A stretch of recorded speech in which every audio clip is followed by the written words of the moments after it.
Hey, leader, let me ask you something. Have you ever had one of those weeks where it feels like you're answering the same exact question over and over? Several people keep asking how to request a field trip. Someone else does the wrong thing when submitting a discipline referral. Or a teacher asked where to submit a maintenance request again. Parents want to know who to contact about something. And suddenly you feel like the information desk for your entire school. Now, let me coach you through something very important. Most of the time, it's not a people problem. It's a systems problem. Today, I'm going to be talking about the second system that every school leader needs, logistics systems. Let's get started.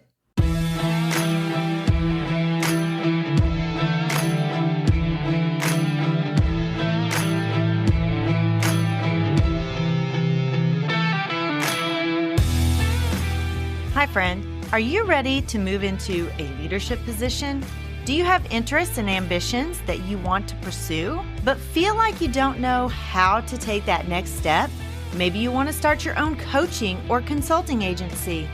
I'm Mel, and I help educators define their career path through correct mindset, knowing your options, and getting prepared for your career transition. I will show you how to level up your leadership skills, share your expertise in a new way, create impact on a larger scale, and put your leadership in motion. As an educator for over 20 years, I started to feel underused and like I had more to give. I knew when the time had come for me to leave the classroom and affect change on a larger level. Now, I'm ready to help you determine where your talents and skills mesh with your passions and interests. Put your leadership in motion and move into that next phase of your educational career journey. Let me help you define your career path by having the right mindset, knowing your options, and getting prepared for that next leadership position. So power up and put your leadership in motion. Welcome back to the Empowered Educator Show, guys. I'm your host, Dr. Mel. I can't believe this is episode 243. I want to thank you all for being such faithful listeners. It means so much to me that you join me every single week. In the last episode, we talked about leader systems, those systems that help you lead yourself well, your priorities, your calendar, your reflection, your personal growth.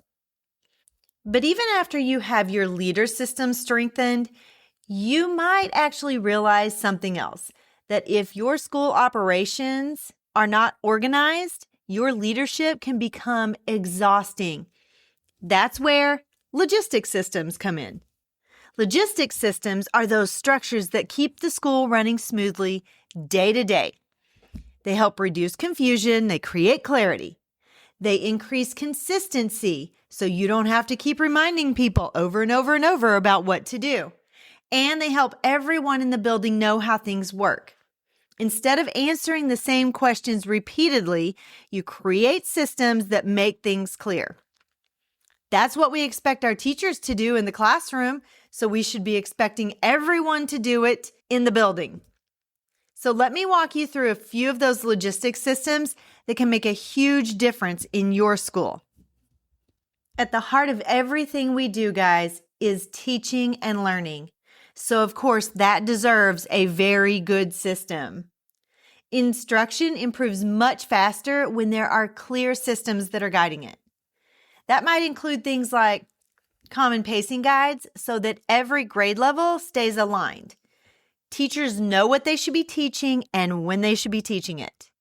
It could also include regular data meetings, so after those benchmark assessments, your team is able to get together and they can ask those questions like, what are students learning well, and where do we need to adjust? And then you might be able to build in some intervention blocks that are in that master schedule so that those students who really need that extra support can actually receive it. That's one of the things that we pivoted and did this year. Another system is walkthrough routines or real-time feedback routines. When you are regularly visiting classrooms and you're providing teachers with that quick feedback so they can quickly adjust their instruction, master it, and move on. One of the most important systems is during testing time. So this is teaching and learning, testing, it's all assessment, it's all intertwined.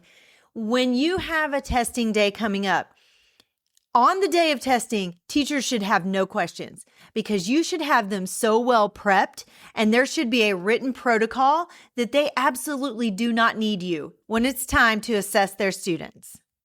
They should know exactly what your expectation is of them before it's even assessment time, before the assessment day, what their part in that is. They should know exactly what to do on assessment day, and they should know what to do as soon as assessments are over, whether they should hang in the room, whether they should go outside, what that looks like. And then it's great to close that feedback loop and actually get some feedback from the teachers after that day, where you can sit down with them, you can debrief, hey, what went well? What do we need to tweak? Give me your ideas, give me your feedback. When you have really strong systems, instruction becomes intentional instead of just random. You also have student culture and support systems. Leader, your culture does not build itself.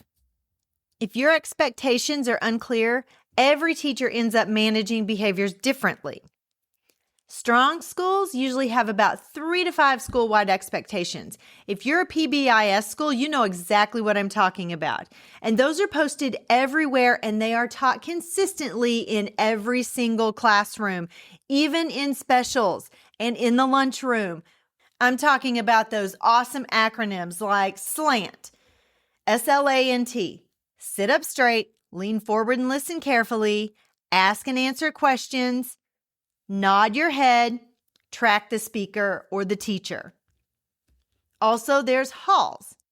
This is for your hallway behavior. Hands at your side, all eyes to the front, lips are zipped, low walking speed, and silent. Guess where the HALLs sign should be posted? In the hallway, so kids can see it all the time and be reminded. And if teachers forget what it stands for, especially new teachers, it's right there. Everybody knows the expectation. And your slant posters should be posted in every single classroom, so there is consistency no matter where the students are. And they know the expectation because they can see the sign as well. You might also create a positive referral system so that teachers can recognize those students who are consistently demonstrating those expectations. Your attendance systems are another big one. A quick daily check with the same day follow-up can make a huge difference in making sure that your students are coming to school like they're supposed to. Some schools also build in those tiered behavior supports, like we call it triage at my school. It's like that check-in, check-out program, where they buddy up with somebody who's consistently there for them, like a male teacher with a male student or a female teacher with a female student. It's that quick check-in of a morning just to see where they're at, get them level set if they're having a bad day before they go to class and things fall apart. And of course, all of those simple procedures matter absolutely so much. Clear expectations for the hallway, for lunch, for arrival, for dismissal. They're going to create a very calm environment where students know what's expected. And that helps regulate some behaviors and some emotions as well, because students don't get upset when things aren't following the way that they're supposed to be followed. Those systems are going to shape the culture for your entire building. Another logistics systems that leaders can absolutely not overlook is safety. We have to keep our kids safe. Every school needs a clear safety plan that staff members review regularly so that everyone understands their role. It is so imperative that you run those monthly drills for things like fire, severe weather, lockdowns, and then you debrief about what went well and what could be improved. A school that I work with does this well as far as creating protocols. They send it out with pictures in color. You know exactly where to go. It is a beautiful protocol, and you know how much I love a beautiful protocol. It's also extremely helpful and important to define roles before those emergencies happen. Who's the incident commander? Who manages reunification of families? Who communicates updates? Even during drills, you need to have those roles assigned so there's no confusion.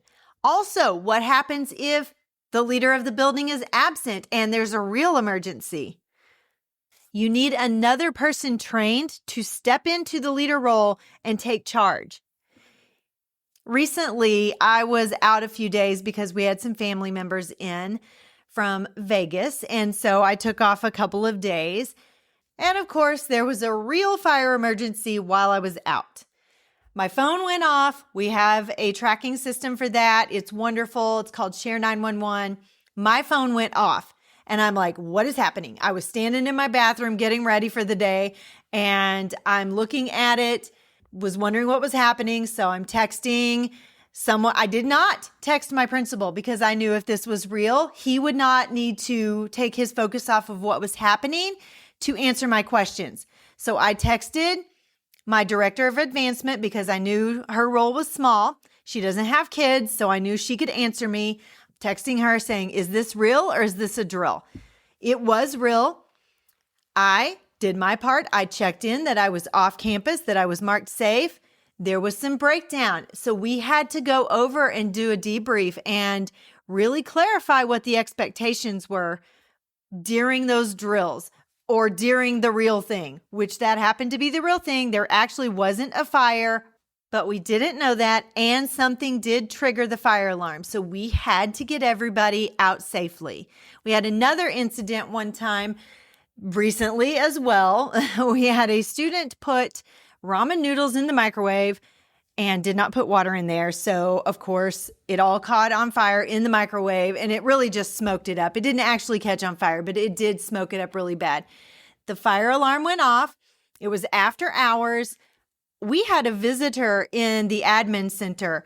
We did exactly what we were supposed to do. I made him put down, he was actually there to fill out an application. I made him put down his stuff. I'm like, sir, I don't know what is happening. I need you to leave the building because I don't know where there's a fire.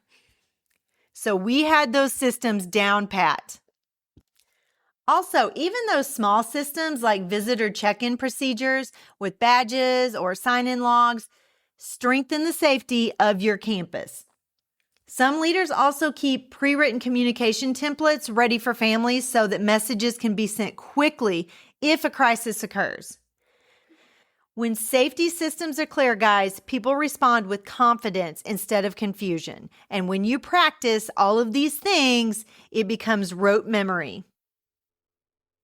There's another area where small systems can make a huge difference, and that's building operations. Think about maintenance requests. Without a system, teachers are probably just going to send an email to the principal, more than likely, or to someone that they think is going to be the person who takes care of whatever maintenance emergency that they think it is. Or they're going to text someone, or they're going to stop you in the hallway and expect you to remember by the time you get back to your office. You need a good system for that. If you have an online work order system, it's going to create clarity and it's going to ensure that nothing gets missed. Preventative maintenance calendars can help you track things like those HVAC systems, playground equipment, and transportation needs. Now, in larger districts, that is taken care of usually by someone who's over those specific things. So as a building principal, you probably or maybe don't have to think about that. In a small rural district or in a private school like ours, my principal is the facilities director. We don't have transportation necessarily. We do have a bus, a small bus when we go on field trips. We have a van that transports our high school students to the college and back. My principal is over both of those things. So he has to make sure that he has good systems and good calendars in place so things don't get missed. Your technology systems matter also. You need specific protocols and checklists for checking all of the devices, tracking all of the devices. You need to have clearer procedures for distribution at the beginning of the year and collection at the end of the year. All of that can prevent those headaches that sometimes happen when you don't have those great systems. We outsource our technology services So we didn't create those systems necessarily. We do have a lot of those systems because we do issue to our students and we do own the equipment. But for tech requests or any of that stuff, there's a ticket system, and that's not our system, it's their system. And we don't have to worry about it. It goes in that ticket system. If you don't put it in that ticket system, it doesn't get taken care of. And also think about all of those outside things that you might not think about on a regular basis. Things like how to reserve a room or a building if you rent those out to the community. How about requesting custodial support or accessing technology for events? These systems, they keep the building running smoothly without that constant intervention from the principal. Finally, one of the most important logistics systems is how information flows between people. Many leaders create a weekly staff newsletter or parent newsletter that includes a lot of key updates, reminders, important dates they need to keep in their head. That is a definite help on keeping things flowing smoothly and the communication going the right way. Meeting systems are extremely helpful also. Agenda templates and clear norms can make staff meetings more focused and productive. I am one that will shut people down if they're talking too much. I give them just a little bit, but I will shut it down and bring the focus back because I don't want to hang out all day just chatting. I got things to do. Another important system is onboarding. That is one that gets overlooked, especially in small districts. Now, big districts, you have usually an HR person or someone specific. In our case, in our small district, right now, we don't have just one person to do that. So it's kind of a conjointed effort between a few of us. So we created a great protocol to take care of that. New teachers and staff members benefit from a clear checklist that helps them understand procedures, those expectations, and those resources. And don't forget to assign a buddy. Even if they have taught for 20 years and you bring them into your district as a new person, they need a buddy just so they can learn the procedures. I'm the superintendent and I'm still finding rooms that I didn't know existed. And remember, you are the leader of your building, so create feedback loops. It might look like staff surveys or listening sessions or office hours where your teachers can share their ideas or their concerns. When communication systems are clear, guys, people feel informed and they feel supported. There's clarity and less confusion. Okay, so I talked about a lot of stuff, and I hope you were able to get some great information. Think about your protocols, think about your systems, all of that stuff, and where you need to work on some things. So here's something simple that you can do this coming week. I want you to ask yourself this question. Where does my school experience the most confusion? Is it communication? Is it in our behavior systems? Is it in our scheduling, our operations, our arrival, our dismissal? Pick one of those areas and then ask, what simple system could make this more clear for everyone? Ask your leadership team. Ask your teachers. They probably have some great ideas. You don't have to fix everything at once, guys, and you don't have to fix it by yourself. But one strong system can remove a lot of daily frustration for you.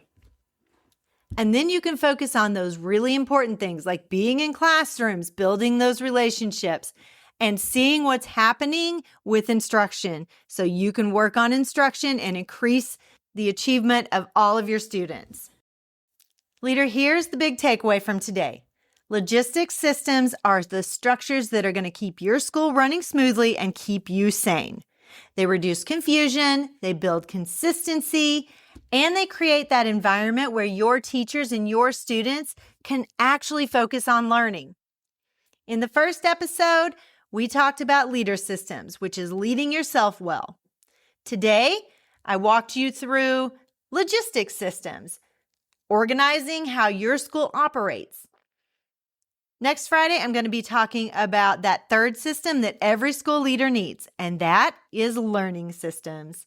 Because at the end of the day, our ultimate goal of every school in every place is to make sure that our students are learning at high levels and that they are prepared for the next grade level and beyond. I kind of feel like Buzz Lightyear, to infinity and beyond. Leader, if this episode helped you to think differently about your leadership systems, make sure that you subscribe to the Empowered Educator podcast.